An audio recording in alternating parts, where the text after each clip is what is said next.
He rolls down the window and starts shooting. Tigest has been shot. So I got all these like 3 bullets so far is on my side. Another one is on where my kid would have sit. I didn't see anything that was like not normal. I tell her all the time, I don't know anyone that can go through a situation like that and just be who you are, who she is today. I admire a lot about Tigest. I was overjoyed. I was really like, what took so long? Yeah. Like, this is amazing. You are an overcomer. I think faith is what really drives her and keeps her going. This is just getting too much. Everybody's mad. And I said, okay, so you want to end it? And he was like, yeah. I was like, okay, we should just end it then. I was like, that's okay. I was shot by my ex-fiance. Really nervous. I kind of like downplayed it a lot. You know when they assume something about you? But now I'm like, no, I'm not gonna downplay it. So we are Ethiopian, and they left Ethiopia, went to Sudan, where I was born at, me and my older brother. They came to America in 1989. We were actually sponsored. We were refugees, and we were sponsored by this family. It was a Catholic priest, him and his family in Boston. So we ended up in Boston. Springfield is what my mom says. So that reminds me of The Simpsons. And we were just there for, I think, a little while. I remember, but I don't remember. There's pictures of me there, so I know I was there, but my mom said they like helped us with a home. Then we stayed there not that long. I want to say she told me like maybe close to maybe a year or something or so, maybe a little more than that. So once we left, because my father knew people in Seattle, so the community was getting bigger. A lot of them was migrating to the West Coast. She tells me she didn't want to leave Boston, but so we ended up leaving. My dad came first, and then a few months later, I want to say, then we came. We then stayed in Capitol Hill, she said. We had an apartment in Capitol Hill. She said it's totally different now, of course. We stayed there like 6 months. And then, so it was me and my brother still at the time. After the 6 months, we got into the housing in Rainier Vista off Alaska Street. And we started the family there. That's where my other 2 siblings was born. They just worked and worked and worked and got a home. I left, I think, that area probably like 3rd, 4th grade, and we moved to Beyene. And from Beyene, that's pretty much like I grew up the rest of my childhood there. It was no black people, it was all white people. It was all white people. We had a really nice neighbor actually across the street, and her and the neighbor behind her had horses. So actually the lady still has horses, but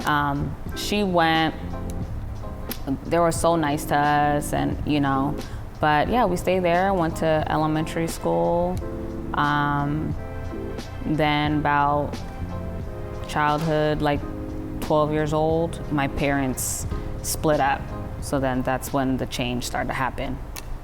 When my parents split up, my dad remarried, and she had 3 other children prior, and 1 they had together. So it was a total of 8 of us. And it's funny. It's an interesting group chat. I just want to say that, but it's there. My youngest sister is turning 19. So by the time this airs and everything, she'll be 19. She's in college, and it was fun. Like, I remember childhood when I lived in Rainier Vista, because the community was like everybody there in the backyard. You're playing kickball, you're hanging out, all of our neighbors, like we all know each other, like in the community. It was, in Beyene, I knew our neighbor, we hung out, we always hung out. But I knew then, like, oh, okay, there's obviously a a difference, you know, like they were white, we were African. It was a whole, I could feel it, like, you know, different traditions and things. But yeah, so then we grew up. When my dad remarried, our family got bigger, as in the kids, and it just came a blended family. And we just all hang out. I think I have an older sister who's a couple years older than me. I met my siblings when I was 15, and I was pretty much the bad kid. I was just bad. I think I turned her out because she never did anything. Like, she had a job, she paid for her own car, and I'm more like, let's take your car, give me your ID, you're sloughing, we gotta go out. Like, and she's like, you know.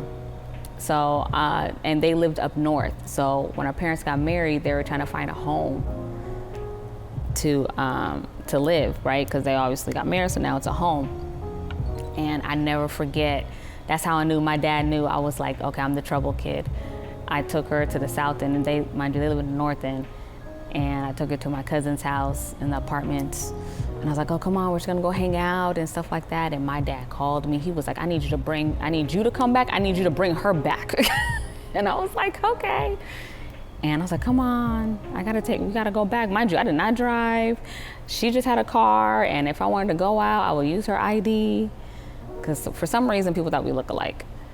But yeah, so the child, it was fun, but I wasn't that good of a kid now that I think about it. In high school, no. But I did have a job. I had a job because my dad told me how to get a job. And I got a job at McDonald's, right there by Franklin High School. And I worked there, but I used to give my friends all free food. I didn't even know, I don't know. And so I had a good, I could say I learned a lot, but I also got in trouble a lot. Like, I was always in trouble. Always. I was ended up hanging out with a bad crowd. And I knew then, like, oh, okay, I gotta like switch up. My older brother, he used to like put a curfew on us. And I used to be like, no, I don't care. But I was outside until one day he had to take me out because I got booked. I was a minor, so oh my God. So I can't believe I'm telling the story. I had to tell them that he was my uncle to get me out. So he played as my uncle to get me out when he's really my older brother. And he got me out and he gave me this big old lecture.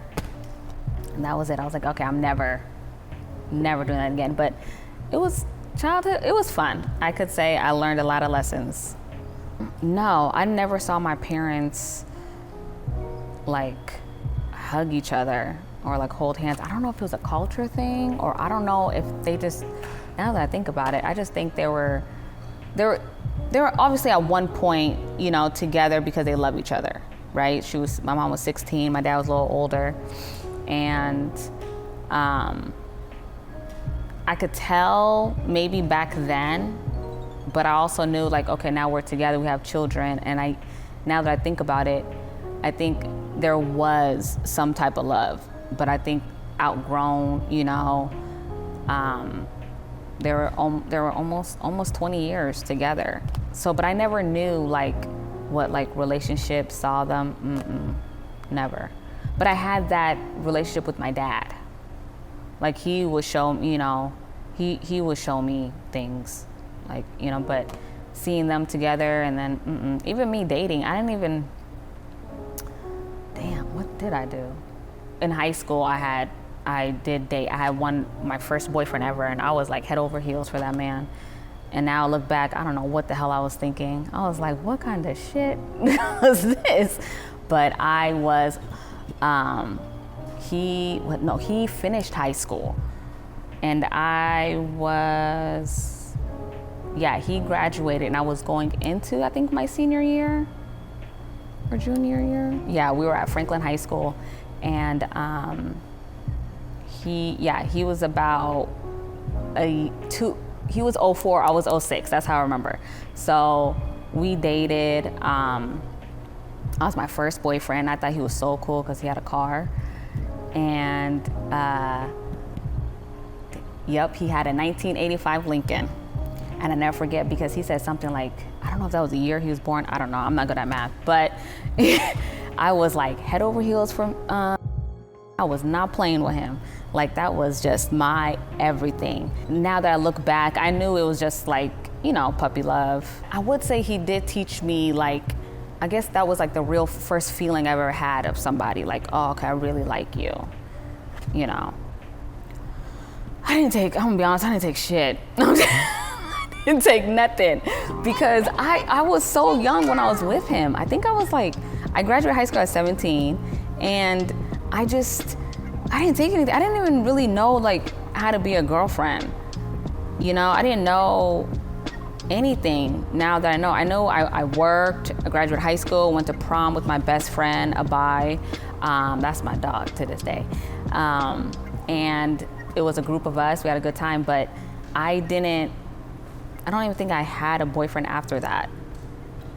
I think I was just like, okay, I wanna leave after I graduate, and I wanted to just like, you know, leave the house and stuff. But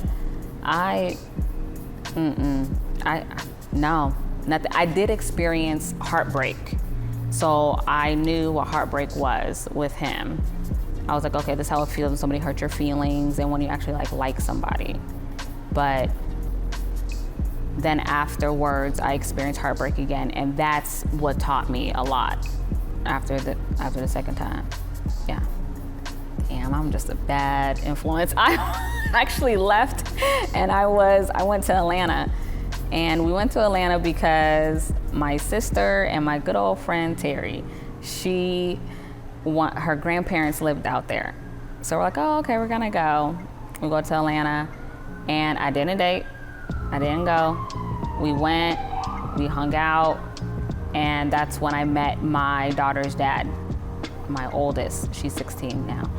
And I met him because he almost ran me over on the street, because for some reason Georgia neighborhoods don't have roads. I don't know what the sidewalk is, but so we met like that, and I was like, oh, okay, I'm living here. This is what I want. This is it.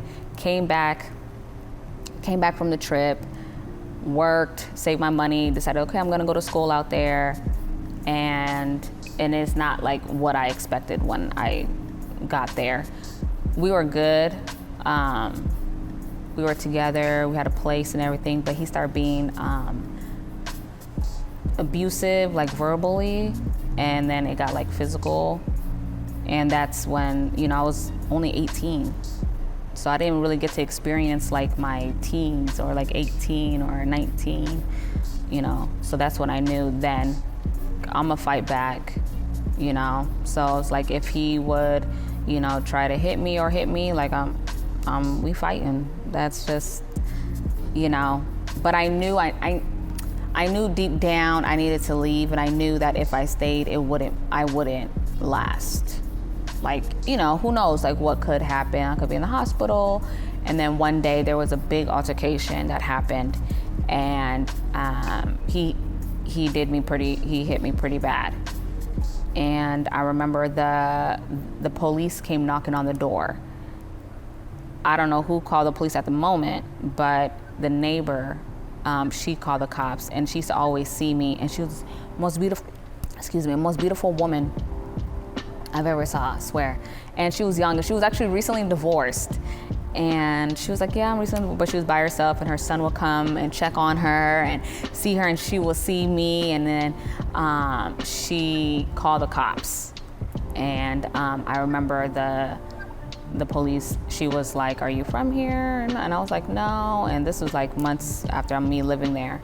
And she was like, you know, we can help you. You should, you know, if you have family, go back to your family, because he obviously is gonna go to jail at the time.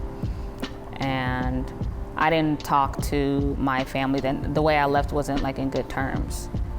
So I was like, okay, I have to leave. And that was my first like experience of, oh, okay, so this is how it is if you're in a relationship. Some, not all, right? So I left. No, I wasn't scared to leave. I was only 18, so I knew I still didn't know nothing, you know? I was learning everything like like day by day. I didn't know, you know, like who, what. I wasn't even thinking like that. I think I was more thinking of like, how am I gonna get out of here? What's gonna do? So I called my mom. I didn't really tell her in details what was going on. And I wasn't feeling too well either. So my mom, she got me a plane ticket because I was working, but I knew I had to leave the job and just leave. And then actually his mother was telling me like, you should go back, because he ended up getting into some things. He cheated and he was abusive and I didn't know what was going on. I was like, oh, I gotta go. Then from there, flew back, and then I found out, and I was pregnant. Found out I was pregnant, came home, just like in the movies, come to your mama's house, you tell her you're pregnant. And I didn't know how far I was actually. I didn't even know until I was like 4.5, maybe 5 months. And she told me, she's like, oh, okay. I went in, did what I need to do. And my mom, she was there. She was like, okay, I'm gonna help you until she gets to like 5 years old, and then you're on your own after that. And I was like, okay. But it was hard. It was hard. It was super hard. Super, super hard, because I didn't know. I was like the only, out of like my close cousins, I was the only one who had a baby. And here's me, 18, turned 19 too, saying just this baby. I didn't know nothing. I never changed a diaper. But that's one thing like about, I would say, our community, and just like, you know, women, like everybody jumps in, you know, and try to help out. Like, oh, okay, I remember one of my aunts would call me, hey, did you feed her? And I was like, yeah, I fed her. Did you change her? Oh, like it was little things, you know? And then I decided, okay, I'm gonna go to school and take classes and stuff. And I started working at the college and started having like part-time jobs. And that was it. I was like, okay, I gotta keep going. Still did not have my license though. No, I didn't legally get my license till I was like 22. And my uncle, he passed away a couple years ago. So I gave him my money, and he bought me my first car with my $3,500, my Toyota Camry. I think it was like a 91, maybe 93. I don't even know what's my car of my year now. So no, I don't even think, like, I was just outside still too, you guys. Like I was just outside, like hanging out, until her godmom told me, like, you know, she was turning 1, my daughter, and she was like, you know, it's important that you're there and that you're being more present, because I would just go out on weekends. And when she had that talk with me, that's when I realized, like, oh, okay, I gotta be more present. There's a kid. I can't just, you know, leave her and stuff. But I also knew I just turned 19. So I think I had to really put away my, you know, like the fun years, right? Because I had to raise this child. And I did. I think, I mean, she turned out okay. She seemed okay. So, but yeah, I didn't feel like I missed out on things. I do think like that sometimes now. Like certain things I wish in my 20s that I did, but I didn't do. But that's why it's your 30s. So, no.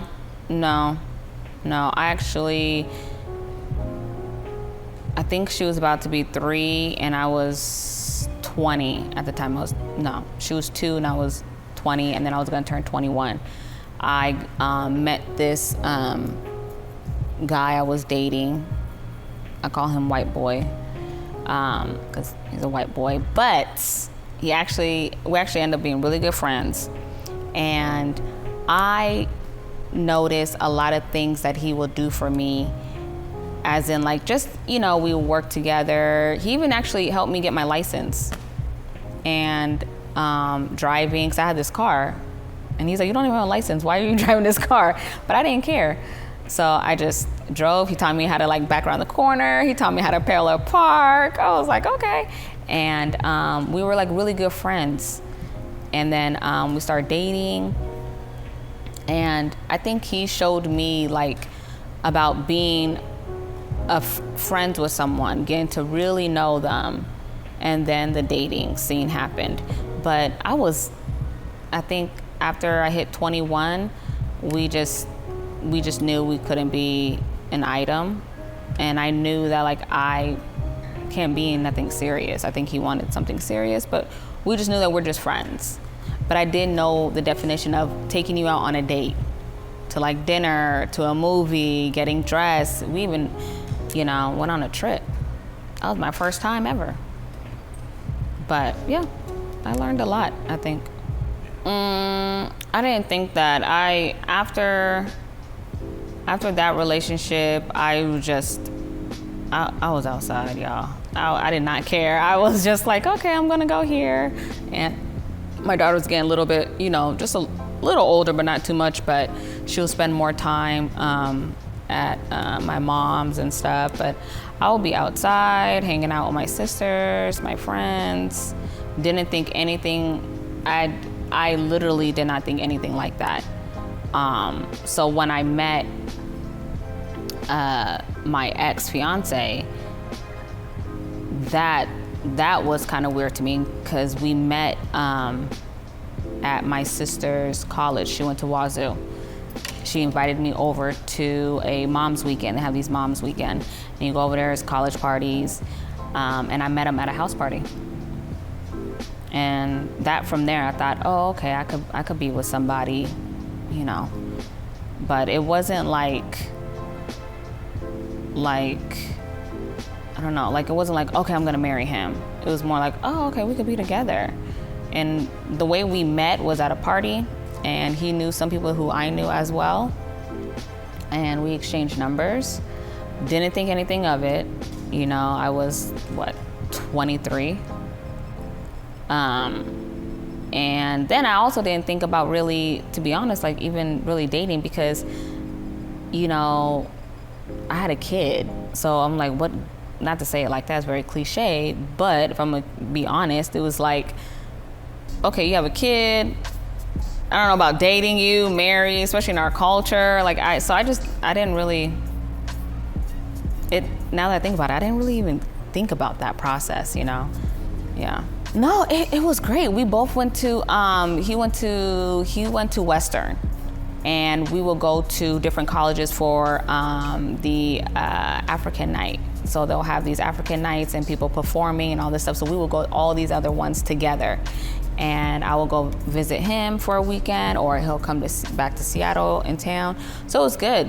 Our friends knew each other. We hung out. We will go to bars, clubs. We're in our 20s. He understood I had a kid. He was like, oh, that's okay. We went camping. That was the first time I went camping. Like real camping, like tent. Okay, not a cabin, a tent. And it was fun. And I still like to go, but it was nothing. I didn't catch anything. I think maybe a year and a half in. I saw some things, but I didn't understand what red flags were. We got engaged, I want to say maybe a year and a half in or two. He expressed how he wanted to get married. I met his parents, and that's when I knew, oh, okay, this don't make no sense to me. It wasn't like, oh, I'm meeting my son's future wife, my daughter-in-law. It was more like, are you sure? And for me, if somebody's gonna ask you if you're sure, I'm thinking to myself like, yeah, I'm sure, he's your son, like, wouldn't you? But once again, I didn't know what is a red flag. I did not understand that back then. I didn't even know if people had that. So it was more of a, I should have paid attention a little more. So we got engaged, spoke to my family, and he spoke to his family. I could see now why they wouldn't want us, like maybe we were young, So that's a big commitment, getting married at a young age. I had a kid, and like his parents was fine. They were just more like, you're young, and I understood that now that I look back. I've known Tigest since 2005. We met in high school at Franklin High School. Tigest is like my sister. Well, not like my sister, she is my sister. We pretty much have known each other for a very, very long time. We had kids around the same age. We went to the same high school. Our families know each other. I would say I know her really, really well. I guess when you think about it, it wasn't really a surprise because, they were such a loving couple, and, eventually we've seen it coming, but just the timing. Yeah. So in our culture, in America, they'll have the son asking the father for the hand in marriage.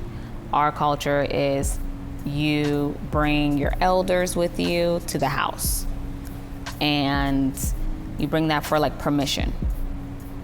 And it's more like you have these representatives for you. So he's supposed to go to my dad. My mom was like, well, he got to go to your dad. And so my stepmom cooked some food, and my dad was like, okay, these people are gonna come and ask me, and they didn't come. He didn't have nobody, and it didn't happen. So when I found out it didn't happen, I was like, oh, okay, this some stuff going down. They're really not happy. We had a meeting with my family and him. He was like, well, I still want to have an engagement party. I still want to, be married. So okay, we'll have an engagement party, have our wedding later on because we're both still in school. But now engagement party is still big. It was a few hundred people, you guys. It wasn't it was like a wedding, but yeah. And that's when I knew then when they didn't come for permission or ask or support it, I was like, okay, something. That was my first initial thought. And we planned the party. We planned this engagement party, and it was hard. It was really hard because I think now that I think about it, I knew deep down then it wasn't right. Now that I think about it, I knew I shouldn't be engaged, or we shouldn't went with it. I think because we probably wanted it bad to prove a point, and when you want to prove a point, I think you will go by, you'll just go head over heel. You'll do whatever you got to do to get your point across, or to show that person, no, I could do it and I did it. And I think that's what it was. It was the ego. No, so after the engagement party, the party went well. My girls came through. My family came. Some of his family came, but his one of his brothers came. His family did not come. The rest. I didn't feel anything. If I'm gonna be honest, I was more worried about him and how his feeling is, because half the people that was there is everybody that I knew, or my family at least. So I didn't feel anything. So a couple months went past, almost maybe 6. At this time, we were together for 3 years. His family, he'll talk to his family, and they just we just don't agree with it. We don't think you're ready. You guys are both still in school. And I could see it in him that it was affecting him. And it was affecting me, but I would just not say it would. Something else will come up and I'll be more mad about that. But deep down, I know I'm really mad about your family not, But the siblings and I, we'll all hang out. It was just the parents, the aunts and the uncles and stuff like that.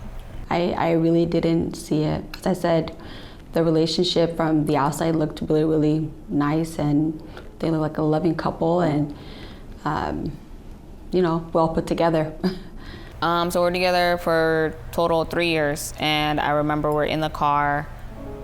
I dropped off my oldest at school, and he was going to work.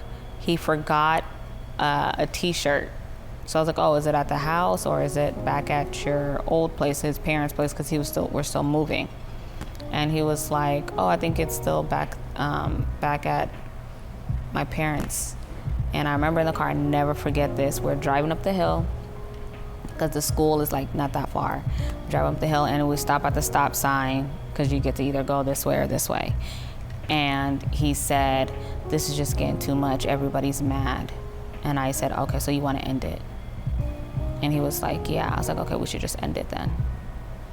I was like, that's okay. It was still hard because we had things like our phone bill was together. So I'm like, okay, we gotta wait till this phone bill is over.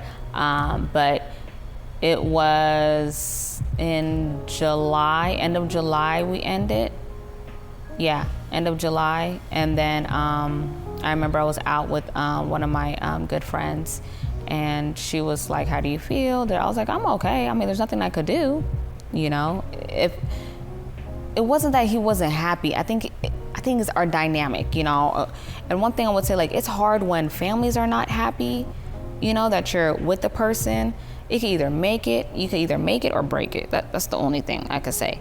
You could ignore them and continue on with your life, but something is gonna have to happen, if that makes sense. I can't really explain it. So I knew nothing was gonna change. We could both be doctors, have a mansion. It will never happen. So I noticed that change, and that's when we were like, okay, we're gonna end it. He would still communicate with me, ask me how I'm doing. I was working, and then comes my birthday comes, and he saw me, he like gave me a birthday gift and took me out to eat and stuff like that.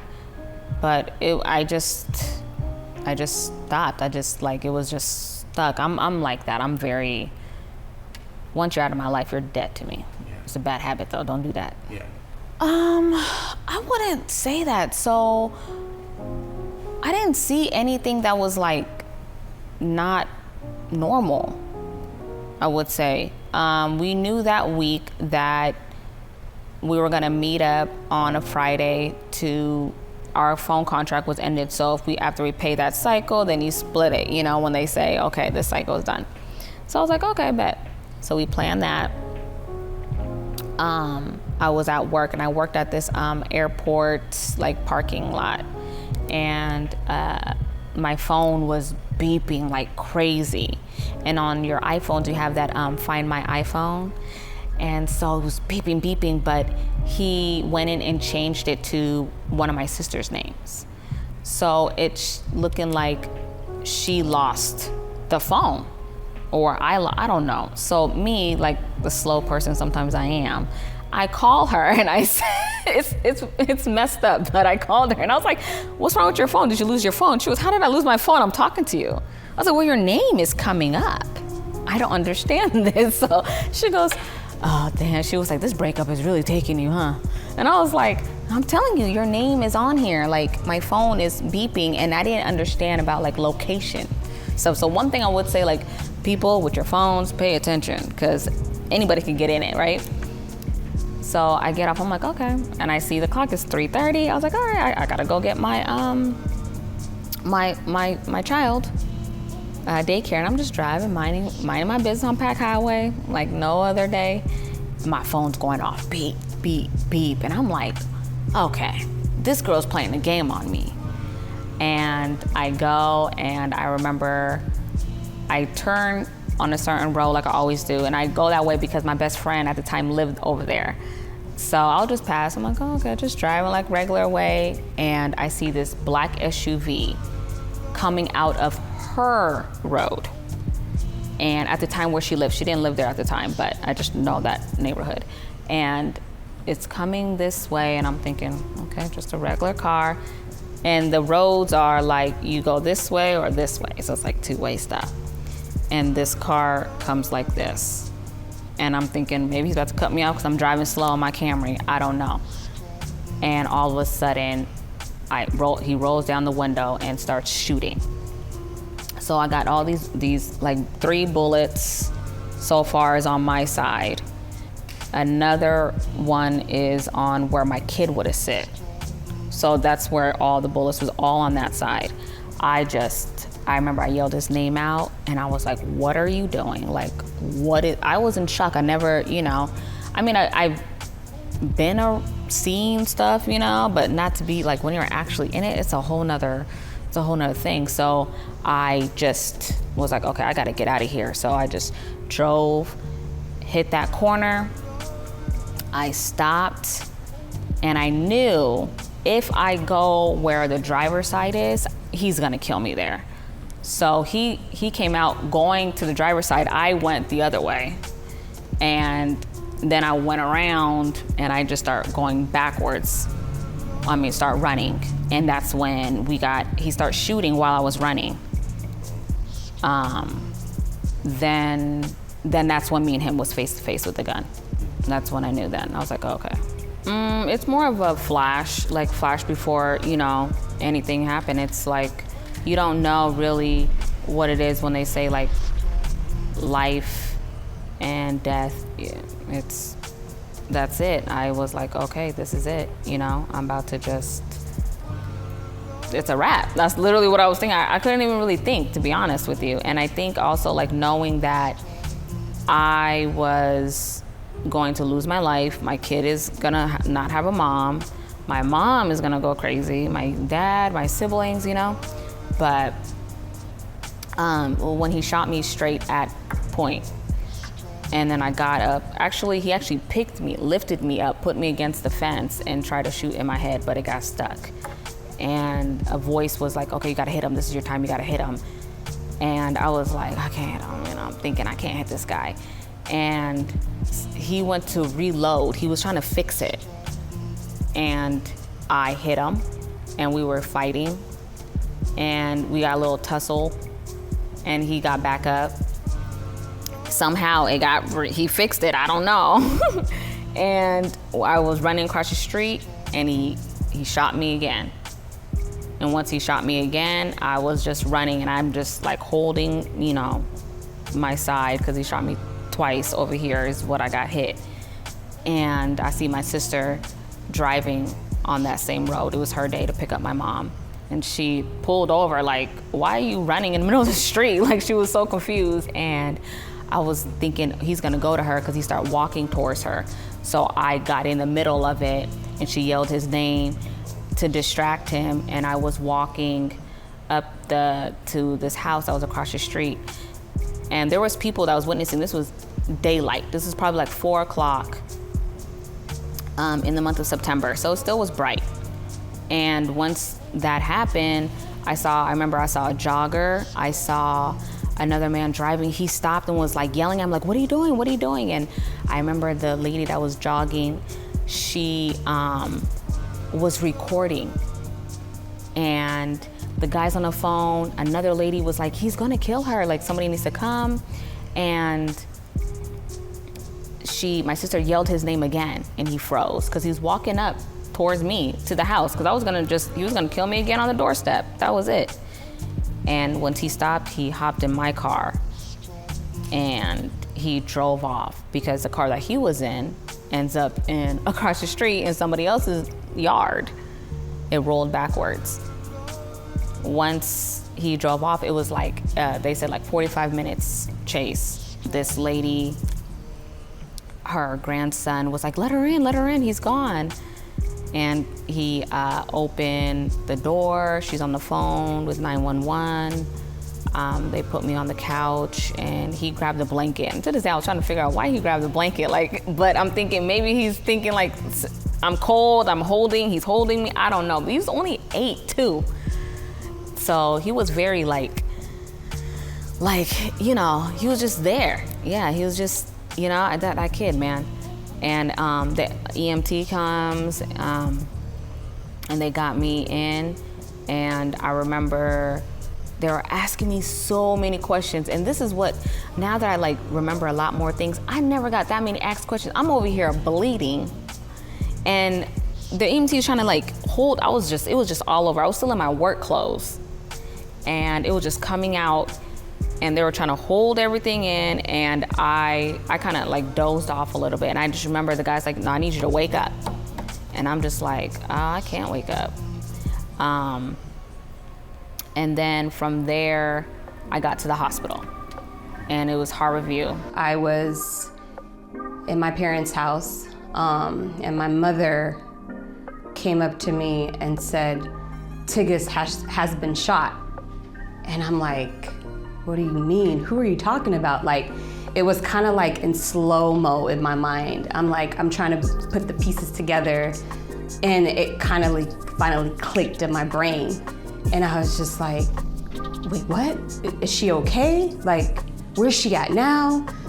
Like, is she alive? Like, because they didn't get, like, my mom didn't give me too much information. She was just like, this is what it is, she's shot, and we just gotta go to her mother's house or, wherever she's at to figure out what, the issue was. So, it was just like a dark moment where, when someone that you really love you hear about like some turmoil or they get into some sort of trouble, all you can think of is their well-being. So there was just like a drenching type of moment that day that just like, when I look up or when I think about it now, I'm just like, wow, like how can that be? Like, because she was so happy in her relationship, how could, something like this happen to her? So. Harvey was loud, by the way. So I just remember it was like a dream, or like a movie on slow-mo, you're just watching something and all these people cutting up the clothes, talking about, what's your name? Who can we call? And then they're flipping me, putting me back, lifting my arm. I'm just like, and I remember I said, I was like, why are you guys touching me? And it was a whole bunch of residents, and my heart's beating fast, and I'm just like, no, I need to go. I was trying to get up and leave, and I was like, no, I need to go. I need my kid and my sister, and they're like, no. The cops went to get your daughter, and I was like, why did he go? They couldn't tell me nothing. And then this doctor, he came. He was I guess the teacher, and he was like, sister, you are fine. We just need to see if this bullet is out. I need to see it. We need to see it. And I was like, it's out. I could feel the burn. And then that's when I felt everything. I was like, oh my God, something's burning me. And it was just so bad. Yeah. About 45 minutes, and then the social worker came in, and she told me they found him. But I felt like something was like hesitant when she told me. And they're like, he took your car. I was like, yeah, I saw him get in my car. And it was like 45 minutes chase, she said. And then he ended up shooting himself twice. He was trying to commit suicide. So he shot himself twice in front of the police. I had some of my family members and people who I know was watching TV, and the news broke out. And they were like, hold on, wait a minute. Like, they were trying to figure out if this was me, is this him, what's going on? So when the social worker is slowly telling me what's happening after, they're like patching me up and telling me I gotta go do, all these scans, all this stuff. She was like, how do I know your family's here? I said, you'll know. You'll know when they're here. And they're like, how do I know? Like, what? I was like, trust me, you will know. Somebody screamed, and I was like, that's most likely. I know I'm laughing, but it was true. Like, I just knew. I was like, trust me, you will know when these people are in anywhere. And she was like, oh, I think your mom's here. I was like, that sounds like more like aunt. That's not like a mom. I was in the hospital, so they had to put me in a whole nother room. And then they did not say like my name because it's considered a gun violence thing or a gun crime, something like that, they said. A friend of the family was like, oh, you should not get visitors past this time and all that stuff. So I was in there, I spent overnight. They were actually gonna let me leave later on that night because they're like, okay, both the bullets went in and out. I didn't, with the grace of God, no org, nothing. It was like, they described it like a needle going through a balloon. Just air, just nothing, it didn't pop, nothing touched. And I was like, oh, okay, that probably was, that was God. That was probably telling me, you better hit him and go. So I stayed the night there because something told me I needed to stay the night. I don't know why. So I did that, and they had to clean my wound and all this stuff, and my dad came, and that was the first time I saw my parents like talking. Well, they always was talking, but it was more like, hey, how you, it was like I don't know, it was actually pretty cool. I was like, oh, okay, you guys not about to, okay, just want to make sure, you know. I was at home with my daycare, and around, I want to say around 3 o'clock, I believe it was, the police came to my door, and I could see her sister behind her crying, visibly upset. And so my first reaction, I kind of closed the door on the police officer. I didn't really want to know what he was going to proceed and say. And then, of course, I kind of shut the door and opened it a little bit, and then he had informed me. And like I said, I seen her sister visibly upset.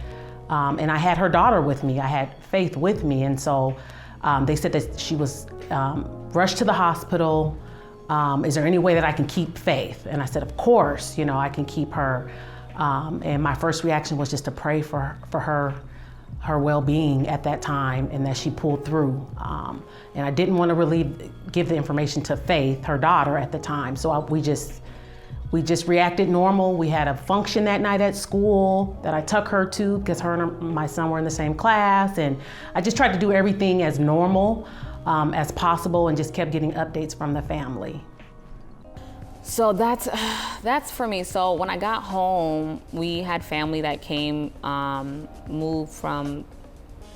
came from our country to here, to live here at that time. And they came not that long ago at the time. So we're all in this house. People will come. Now, one thing about our culture, I'm gonna say this now, we are there for each other. But people were coming, and I appreciate each and one of them. People were coming because they thought like a funeral. So they will come and cry. And I'm more like, I'm alive.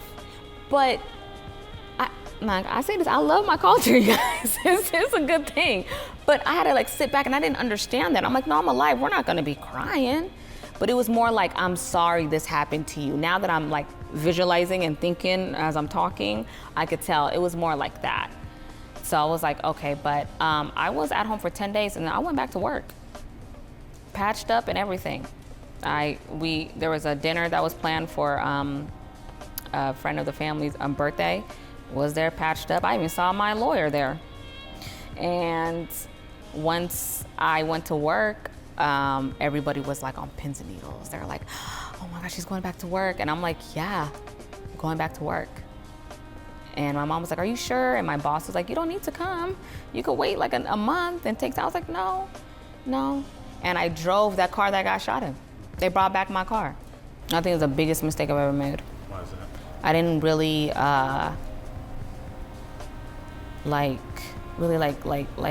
thought about it, like settle, like grief it. Not even grief, more like, go through the emotions, and like really feel it. I didn't. I just went back to work. Everywhere around me, people were talking about it. I never forget, I had to pick up my medication, some antibiotics. And I remember I was at my local pharmacy, and I remember I saw, they didn't see me behind them, but it was some people who I knew, like a little older. And they were like, actually they were picking up juice and flowers to come to my house to see me and my mom. And I was there behind them just trying to pick up my medication. And they were like, I can't believe this happened to her. This is so sad. Why is she, her mom says she's at work, so that's why. And I'm looking at them like, wow, you guys are really talking about this. But I should have went. I should have waited. I should have waited, and I should have, now that I think about it, went and got help right away. I definitely seen a lot of changes because Tigest is very like outgoing, outspoken. And anyone that goes through a traumatic issue like that, you wonder where their mindset is, right? Your mental space. And so I saw a lot of just like, holding back her words or not, going to certain events anymore. She was terrified. She would just, stay at home the majority of the time. She didn't really say too much. So yeah, definitely, she wasn't the same Tigist after that. Oh yeah, absolutely. I mean, anybody that goes through experience like that is going to go through multiple stages. Tigist, I think I would say at the beginning she was just trying to wrap her head around this, the situation, what happened. We all had questions. How could something like this happen to someone that you love? So I think with that amount of questions, of course somebody's going to be overwhelmed. So she probably was just started retrieving and just internally just being distant from folks because I can see maybe as a victim you probably feel somewhat of a you're in blame for what happened to you. And then just throughout time, she did become a lot more quiet and didn't want to share and didn't want to share her story or what happened to her. And I think now, after so many years, thinking about it, it was just probably just having to, explain how something like that could happen. What was her role? The community is very, very small. So even just the idea of just, going with this is someone that people know. So how do you explain that to someone? Not in relationship-wise. It was more of expressing my feelings. I talked about it to very few, but I think I over-talked about it. So now I think I shouldn't.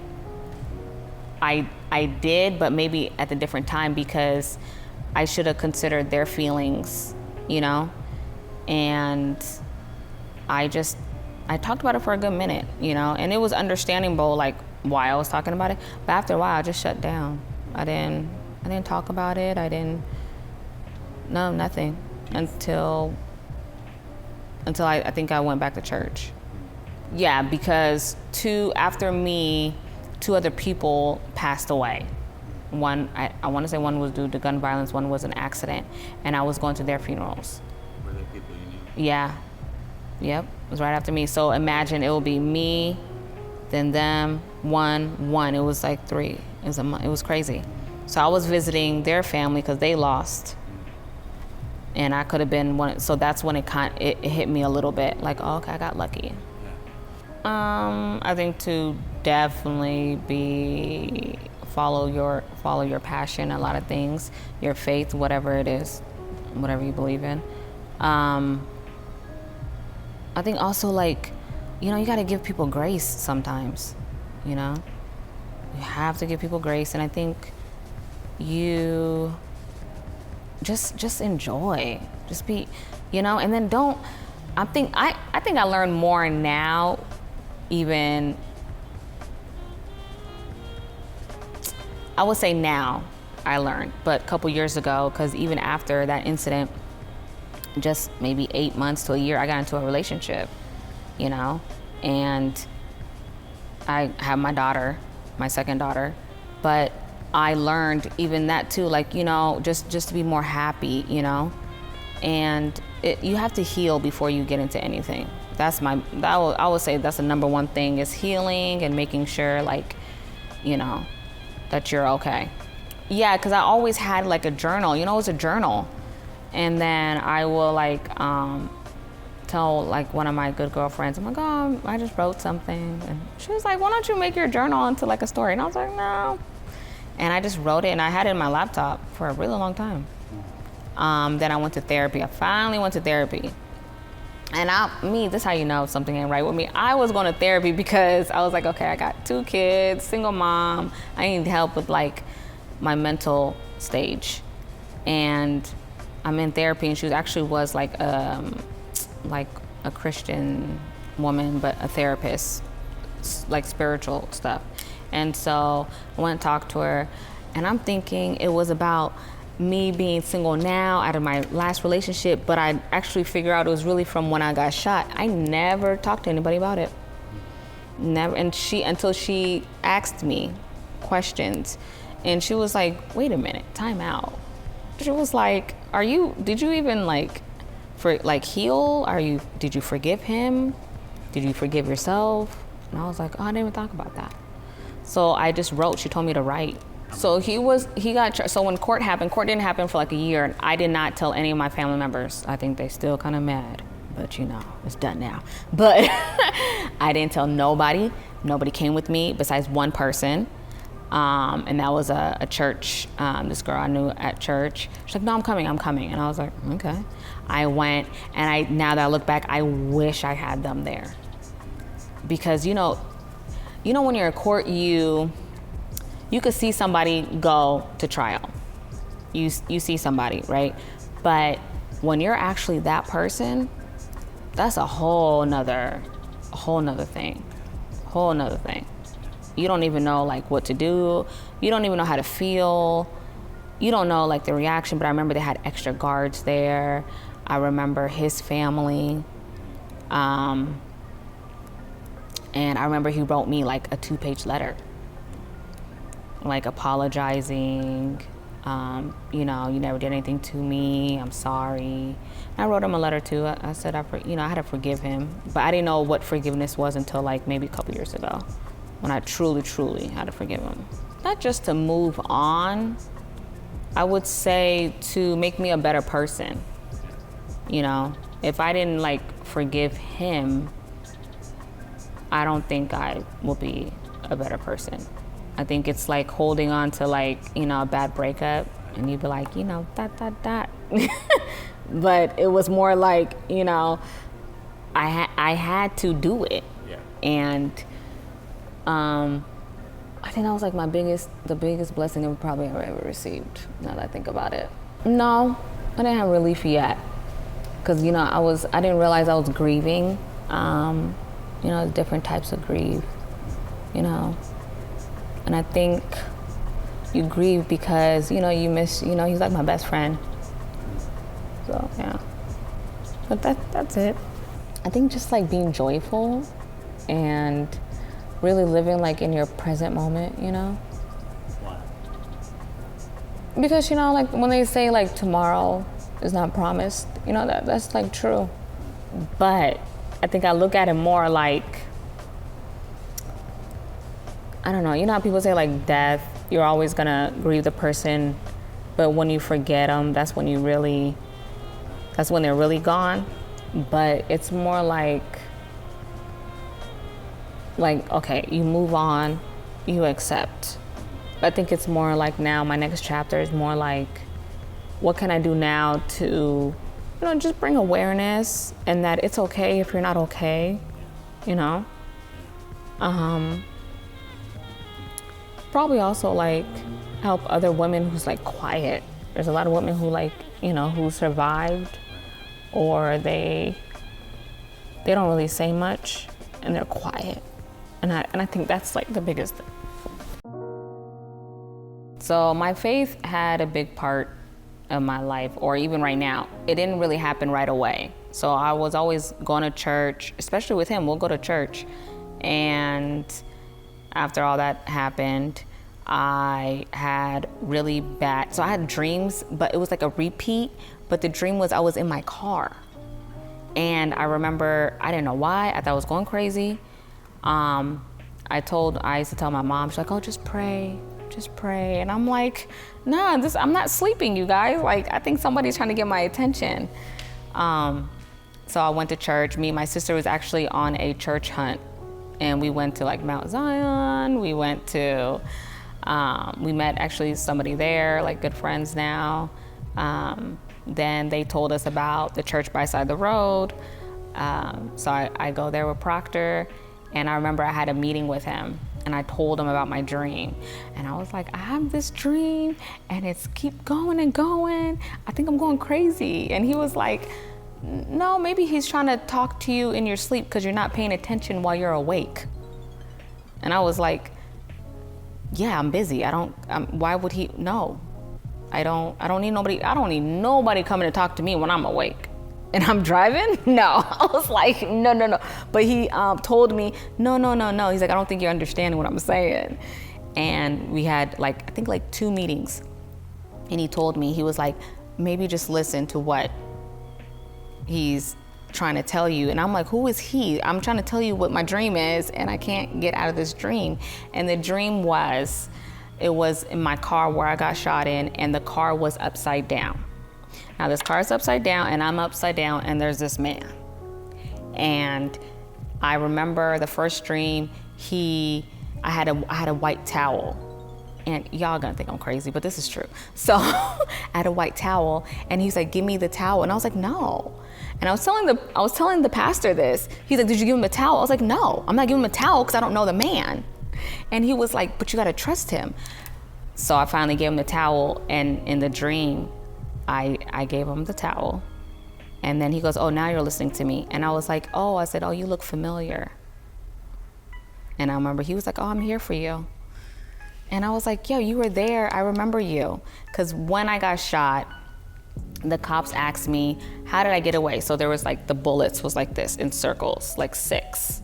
And I was like, oh, I don't know. I thought somebody was there, but it looked like it was bouncing off.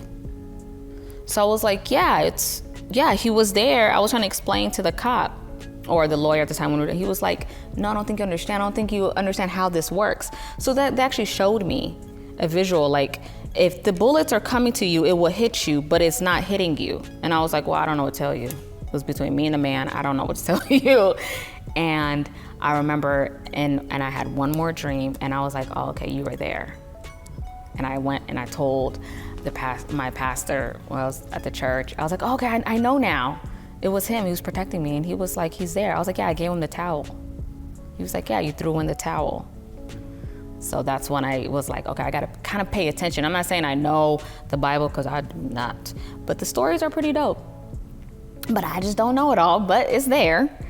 And once I started to really tap in my own faith, like really like figure out like, you know, who I am and who I'm becoming and who he's making me become, oh, I knew nobody's gonna mess with me.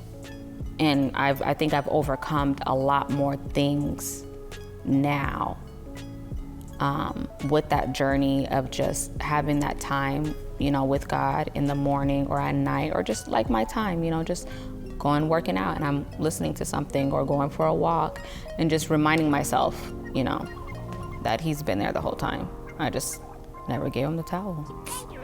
That's what it was. Keeping it inside is really hard. I'm still working on that. You know, I keep a lot of things to myself, you know, personal thoughts or overthinking things, or just not having that faith that I think I know I should have, and I know that it's in me, right? I would say to somebody to, you know, talk to somebody that you feel safe with, talk to someone that you trust, and, you know, they could at least empathize with you, you know, and understand like your feelings. Because it's hard to keep a lot of things in, and the only way that's gonna come out is by you. So either you could write about it, you could talk to somebody about it, however you feel like that's your therapeutic way, you have to. But also pay attention to, like, you know, who you with. You know, you never know. You know, I'm not saying every person's gonna come at you, but pay attention, like pause and really like pay attention and understand, you know, because I do think some certain events, even our past interaction, I think like, how come I didn't say nothing then? You know, but you know, when you're in love, you're blind and you're deaf. So yeah, I would say definitely have the courage to have a safe space, you know.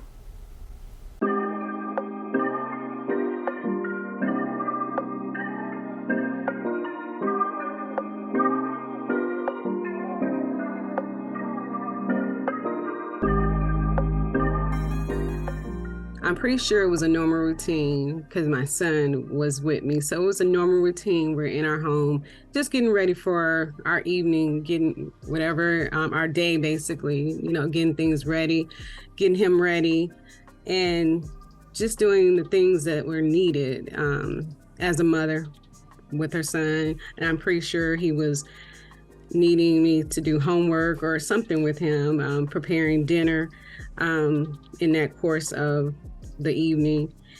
And again, just a normal, probably family day. Well, I'm really not really clear on how I really got involved. The only thing I can tell you is just that when you hear something and you know someone needs help, you just want to help them. So all I can hear was commotion outside. I really didn't know what was going on to the life of me. I honestly thought it was a car accident because cars were speeding back and forth. And as you can see, I live on a busy strip, but it's not as busy, but it's where mainly a lot of traffic. So, but you can tell something wasn't right. You hear commotion, yelling and screaming, and you're wondering what's going on. And I know most people will say you should not get involved, but I've always been that person that if you see something, do something, because that could be me, and I would want somebody to do something for me. I can only remember a young lady who was in a need of help. And I think the adrenaline was going so fast, and you know how you just, it goes so fast, you don't remember the steps of what transpired. I know that this person needed help. And I know my son played a role too, because I was giving him instructions to do things, get a blanket, call 911. Even though he was 7, he still was alert to do what I asked him to do, and he did. The biggest thing for me is just wondering if the young lady made it. And if, because of course we didn't exchange names and numbers. I didn't know who she was. She didn't know who I was. It wasn't something that was, I didn't even see it on the news, to be honest with you. Because normal situations with the police running up and down your street afterwards, because they did come, is usually stated somewhere. Never got the opportunity to know if she had made it through or not. Never got to know who she was. That always, stuck with me, because I never got to know her actual name until recently. And of course, I always wonder about all people that I've had the honor of being a part of their life and helping them in some fashion. But this young lady, it just always stuck with me. I never even got to know her name, so it was one of those voids for me. I would do it all again. Regardless of the climate of the world that we live in today, I still would do it again without a second thought, because that could be me, that could be my children. I would want someone to help me. My door will always open to those in need. So my faith plays a real strong role in my life. Sometimes it's hard to walk away from a situation because of what you're getting from that situation, as far as you may be getting some form of support in other areas, and you say, this is okay, I'll deal with this. But at the end of the day, is it really worth it? You have to ask yourself, what's worth it is for you to have a peace of mind, feel safe and respected. If you're not safe, respected, and at peace, it's never worth it. Well, the message that I probably would want to send to her is, I would first want to say thank you to her for being the strong woman that she has become, and not letting that situation set her back to a place where she couldn't trust or even to share. And I would like to say thank you to her. Words can't express how I feel that she made it through, and she's able to speak about this on such a large platform. It really amazes me. So I'm definitely proud of her that she's able to move forward and to help so many others and have the strength to do so. I really appreciate you reaching out to me, talking with me, and I definitely believe faith is what we all have, and I definitely will every day keep walking in my faith. I admire a lot about Tigest. She is a person that will show up at any given moment. She gives great advice. She's very understanding. She definitely listens to understand, and not a lot of people have that characteristics about them. And she's just so loving and kind. She's always there for me. Anything that I need, one phone call away, vice versa. So yeah, man, she's strong. She's very passionate about the subject or topic or whatever it is that she's working in her life, whether it's the strength that she can, has her continue on to everyday life, or just being a mom. Like, she's dope. So. Tigist is really strong. I tell her all the time, I don't know anyone that can go through a situation like that and just be who you are, who she is today. So I think one of the most qualities that I admire about Tigist is just her strength, her resilience, her ability to still be there for her loved ones despite what she's going through. We have a little joke where I tell her, stop going above and beyond for folks, but that's just who she is, and you can't take that away from people. So I will have to say, I really admire how far she has come in overcoming a circumstance that could have, broke her. Tigist would give you the clothes off her back. She is a caring and a loving person, and she goes up and beyond what a normal friend or family member would do, and that's why I consider her family. She's always been there.